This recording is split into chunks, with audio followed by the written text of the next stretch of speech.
Hey my dudes, welcome to my apartment bakery. This Saturday was a tough one, I'm not gonna lie. Yesterday I had made that huge batch of snickerdoodles, and in the evening I decided to bake one off. One, because I wanted a cookie and I had made a few extra, and two, because after the thumbprint disaster of a few weeks ago, I do not trust the cookies. Well, it was a good thing I did because I had added too much cream of tartar and the cookies were tangy. It was actually an interesting flavor I'd like to explore in the future, but just not what one would expect from a snickerdoodle. I was kind of on the fence because in one way it was kind of good, but in another way it was wasn't the expectation. So I asked Axel to try them and he agreed. It was just over the edge of being too tangy and therefore weird. So I decided to just redo the whole batch. I got up extra early and banged out the new batch of cookies and started slamming them in the oven. I did all of this off camera because my first priority is always my paying customers, of course, and I really needed to focus. But once the dough was made and scooped and I was just baking off rounds, I felt able to split my focus between filming and baking. So rough start to the morning, but the second batch of cookies was much better and I was really happy with how they turned out. Now, I could have easily completely hidden this from you guys and not talked about it, but I just wanted to show you that everyone makes mistakes. One of the differences between very, very high-end fine dining kitchens and the best of the best bakeries and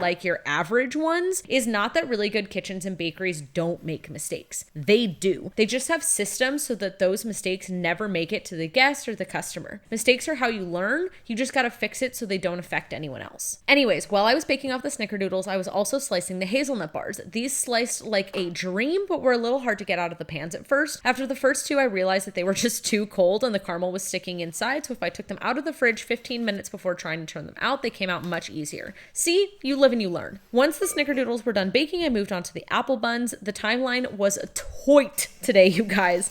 I was running about 45 minutes behind my oven schedule for obvious reasons, and then the buns were taking 5 minutes extra per tray in the oven because they were just so juicy from the apple. I mean, they all got baked off in time, but I was definitely flirting with that deadline. As each tray of buns came out of the oven, I brushed it with an apple simple syrup and topped it with raw sugar. I re-whipped the SMBC to make it fluffy and piped a squiggle on each little cake. Then I topped each cake with a slice of poached pear. Matilda came over and we packed up all the boxes and took the wagon out to the park. And now we even have a table. And here is this week's box.